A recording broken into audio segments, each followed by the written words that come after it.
Have you ever tried opening a completely safe website only to get blocked by an SSL error or a warning saying your connection is not private? You refresh the page, clear your cache, maybe even check your computer's date and time settings, and nothing works.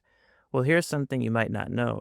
If you use Spectrum Internet, your provider might actually be the one blocking the website.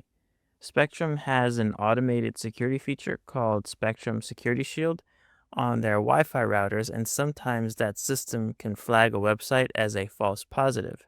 So, to check the status of a particular website, you can visit their website block verification page, which I'll link in the description below, and enter in the URL of a specific website. So, I've entered in the URL, and you can go down to verify,